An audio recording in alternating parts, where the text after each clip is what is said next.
மதிப்பிற்குரிய நட்பிற்கு வணக்கம். இது வாழும் வரலாறு. உலக வரைபடங்களில் பல நாடுகளின் எல்லை கோடுகளையும் அதன் வரைபடங்களையும் மாற்றி அமைத்த ஒரு போர். பல லட்சக்கணக்கான உயிர்களை காவு வாங்கி அவர்களின் இரத்த மையினால் எழுதப்பட்ட ஒரு சிவப்பு சரித்திரம். முதல் உலகப் போர் பற்றிய ஒரு சில சுருக்கமான வரலாறு இதோ. முதல் உலகப் போர் 1914ஆம் ஆண்டு முதல் 1918ஆம் ஆண்டு வரை நடைபெற்றது. விமானங்களும் போர்க்கப்பல்களும் நீர்மூழ்கி கப்பல்களும் முதலாக இந்த போரில்தான் பயன்படுத்தப்பட்டன. ஆஸ்திரிய நாட்டு பட்டத்து இளவரசரான பிரான்சிஸ் பெர்டினாத்தும் அவருடைய மனைவியும் காரில் சென்றபோது 1914ஆம் ஆண்டு ஜூன் 28ஆம் தேதி சுட்டுக் கொல்லப்பட்டனர். சுட்டவன் செர்பிய நாட்டை சேர்ந்தவன். இதன் காரணமாக செர்பியா மீது ஆஸ்திரியா படையெடுத்தது. நாடு பிடிக்கும் ஆசையில் இருந்த ஜெர்மனி ஆஸ்திரியாவுக்கு ஆதரவாக போரில் குதித்தது. ஹங்கேரி, உத்மானியா, பல்கேரியா ஆகிய நாடுகளும் ஜெர்மனியுடன் சேர்ந்து கொண்டன. செர்பியாவுக்கு ஆதரவாக Britain, France, Russia, America, Italy, Japan, China ஆகிய நாடுகளும் போரில் ஈடுபட்டன. 1914ஆம் ஆண்டு ஆகஸ்ட் 4ஆம் தேதி முதல் உலகப் போர் மூண்டது. ஆரம்பத்தில் அமெரிக்கா நடுநிலை வகித்தது. ஆயினும் பிரான்ஸ், பிரிட்டன் ஆகிய நாடுகளுக்கு உதவி செய்து வந்தது. இதனால் ஆத்திரம் அடைந்த ஜெர்மனி அமெரிக்க கப்பல்கள் மீது குண்டு வீசியது. கப்பல்கள் கடலில் மூழ்கின. இதன் காரணமாக ஜெர்மனிக்கு எதிராக அமெரிக்கா போரில் குதித்தது. இரு தரப்பினருக்கும் இடையே தரையிலும் கடலிலும் பயங்கர போர்கள் நடந்தன. நீர்மூழ்கி கப்பல்களையும் போர் விமானங்களையும் ஜெர்மனி அதிக அளவில் பயன்படுத்தி நேச நாடுகளுக்கு கடும் சேதத்தை உண்டாக்கியது. நேச நாடுகள் டாங்கி படைகளை அதிகமாக பயன்படுத்தின. போர் நடந்து கொண்டிருக்கும் போதே ரஷ்யாவில் புரட்சி மூண்டு லெனின் தலைமையில் உலகின் முதலாவது கம்யூனிச அரசு உதயமாகியது. 1917ஆம் ஆண்டின் பிற்பகுதியில் ஜெர்மனியுடன் சமாதான ஒப்பந்தம் செய்து கொண்டு போரில் இருந்தும் விலகி கொண்டது. இந்த போரில் ஜெர்மனி படைகள் விஷவாயுவை பயன்படுத்தின. போர்க்களத்திற்கு வரும் ஜெர்மனி வீரர்கள் முகமூடி அணிந்திருப்பார்கள்.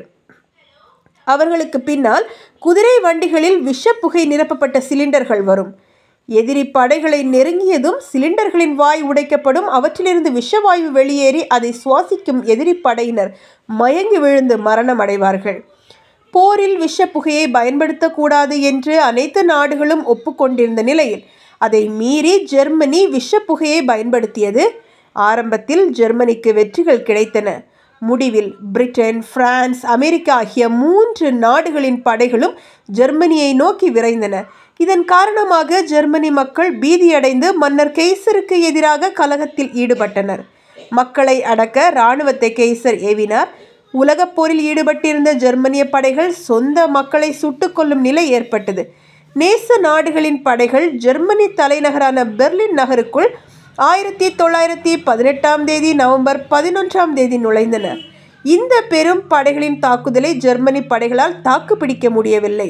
சிறிது நேரத்தில் ஜெர்மனி சரணடைந்தது. ஜெர்மனி மன்னர் கெய்சர் முடி துறந்தார். ஆட்சியை மக்கள் பிரதிநிதிகளிடம் ஒப்படைத்துவிட்டு நாட்டை விட்டு வெளியேறினார். சேதம் 1561 நாட்கள் நடைபெற்ற இந்த போரில் 2 கோடி பேர் மாண்டனர். யுத்தம் முடிந்த பிறகு உலகம் முழுவதும் பரவிய விஷ காய்ச்சலால் 2 கோடி மக்கள் உயிரிழந்தார்கள். 40 லட்சம் கோடி டாலர் மதிப்புள்ள சொத்துக்கள் நாசமடைந்தன. போரில் ஈடுபட்ட நாடுகள் இடையே 1919 ஜூன் 28ஆம் தேதி ஒரு உடன்படிக்கை ஏற்பட்டது. அதன்படி படை திரட்டும் உரிமையை ஜெர்மனி இழந்தது. போரில் பங்கு கொண்ட நேச நாடுகளுக்கு ஜெர்மனி நஷ்டஈடு கொடுக்க வேண்டும் என்றும் முடிவாயிற்று. ஜெர்மனியின் வளமான பகுதிகள் சிலவற்றை பிரான்ஸ் கைப்பற்றி கொண்டது.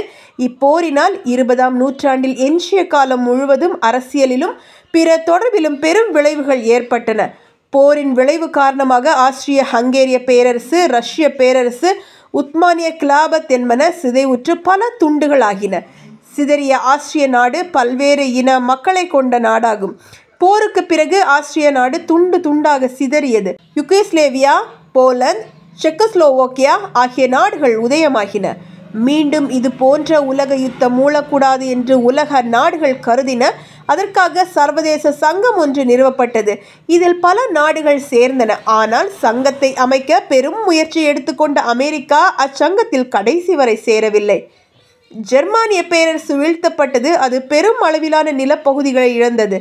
இவ்விளைவுகள் காரணமாக ஐரோப்பாவிலும் மைய கிழக்கிலும் நாடுகளின் எல்லைகள் மாற்றமடைந்தன. பழைய முடியாட்சிகளின் இடத்திலும் பல பொதுவுடைமை அரசுகளும் குடியரசுகளும் தோன்றின. போரை முடிவுக்கு கொண்டு வருவதற்காக ஏற்படுத்தப்பட்ட ஒப்பந்தங்களும் புதிதாக உருவான நாடுகளின் உறுதியற்ற தன்மையும் 20 ஆண்டுகளுக்கு பின்னர் மீண்டும் ஓர் உலகப் போர் ஏற்படுவதற்கான முக்கிய காரணமாக அமைந்தது. இரண்டாம் உலகப் போருக்கு காரணமான அந்த ஒரு சர்வாதிகாரி இந்த முதல் உலகப் போரில் ஒரு சாமானியன். யார் அவன்? இந்த ஒரு கேள்விக்கு உங்களுக்கு பதில் தெரியும்னா மறக்காமல் கமெண்டில் சொல்லுங்கள். இந்த வீடியோ பிடிச்சிருச்சுன்னா இந்த சேனலை மறக்காமல் சப்ஸ்கிரைப் பண்ணுங்கள். இன்னும் ஒரு அழகான பதிவில் உங்களை சந்திக்கிறேன். நான் ஷர்மிளா ஹென்றி. என்னாலும் உங்களுக்கு பொன்னாளாகட்டும். அதில் என்றென்றும் இன்பங்கள் மட்டும் நிறைந்திருக்க